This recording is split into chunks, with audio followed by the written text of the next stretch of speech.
Welcome to Cooking for Real, where today I'm going to try a bread I've never tried before. I'm going to make focaccia. It will be seasoned with caramelized onions and some green olives and a little rosemary, some Parmesan cheese. It's going to be a nice addition to tonight's dinner. Now before I get started, if you could like, share, subscribe, comment, and ring the bell so the next time I make a video, you get notified. Well, one of my cameras is acting up, so we're going to do this a little on the low-key side. What I have here is my standing mixer with the dough hook attached. And into this bowl, what I am going to put currently is 2 teaspoons of yeast. Now I need 1 cup of warm water. For yeast, warm water should be between 90 and 110 degrees, and I like to get as close to the 110 as possible.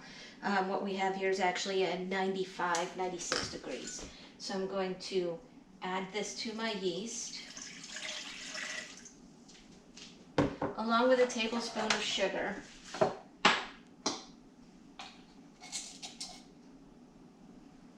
That didn't quite fill. Looks like I need to refill my sugar container. And we're going to stir this together. So what I will do is I'll get a picture of what it looks like now, but then we're going to let it sit 15 minutes to bloom, and I'll show you what it looks like once it's bloomed. So now, just a slight correction, that water was 106, not 96. Next into this, we are going to add 3.5 to 4 cups of flour. We're just going to do it slowly. We're going to turn this on low and start adding this flour in. That's 1 cup.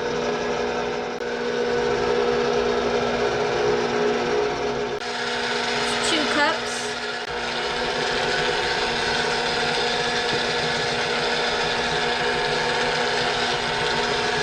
That would be 3 cups. This is 1 tablespoon of salt dissolved in 2 tablespoons of warm water, and that's going to go into the bowl next.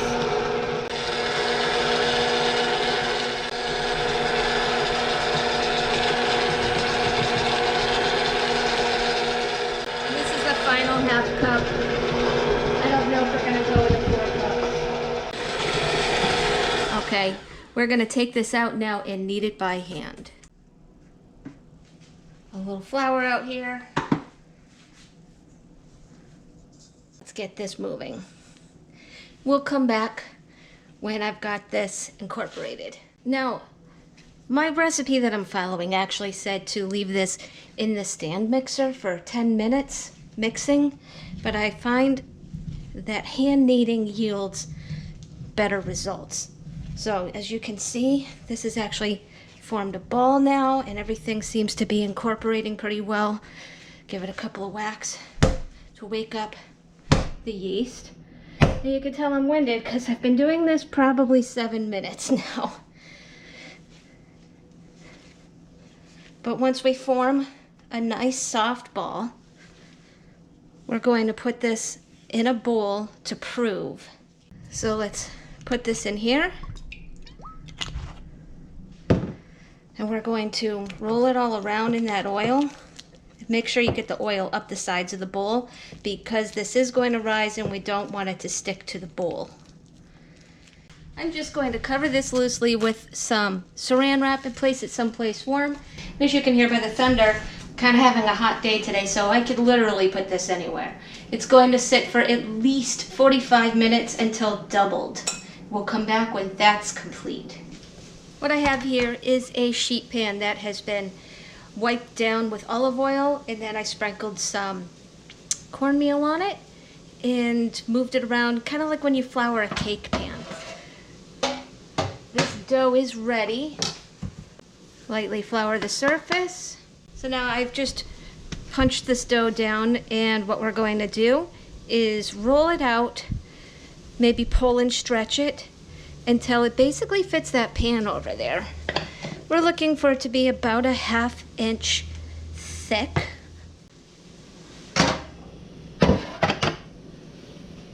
Let's put this on this baking sheet and pull it up to fit.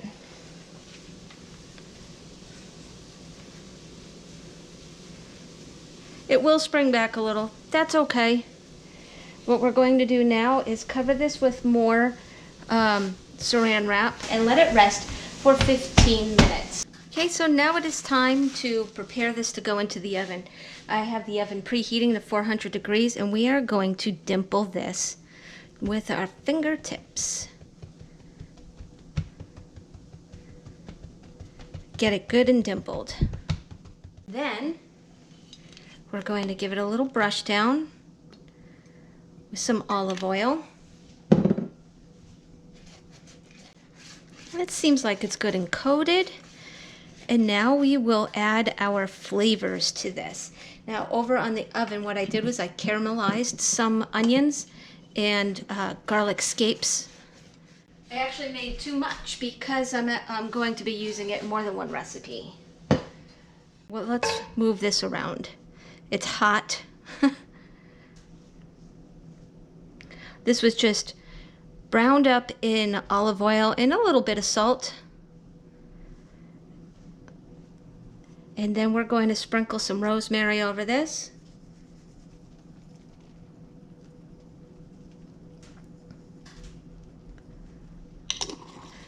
And I have 10 Kalamata olives that I sliced up.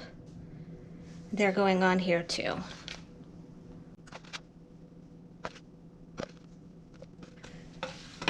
And now one last ingredient.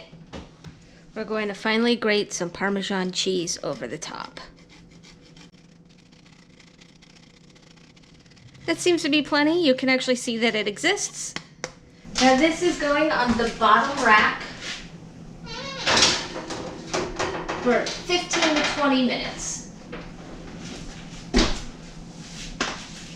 And we'll come back when that's all cooked up. Okay, it's time. We're going to take this out of the oven.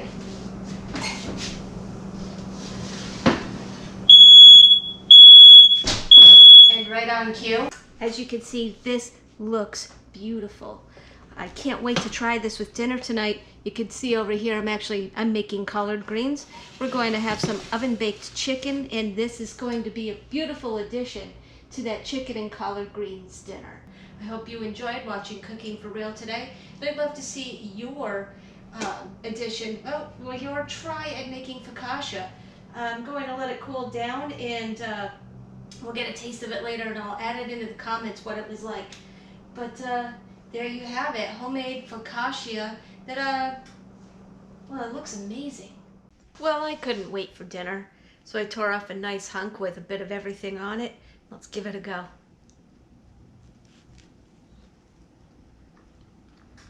Wow. Those olives and onions give a salty flavor that you don't quite expect. And the cheese adds to the savoriness of this. I can't wait to have this with dinner tonight. What a fantastic flavor on this bread. Really good.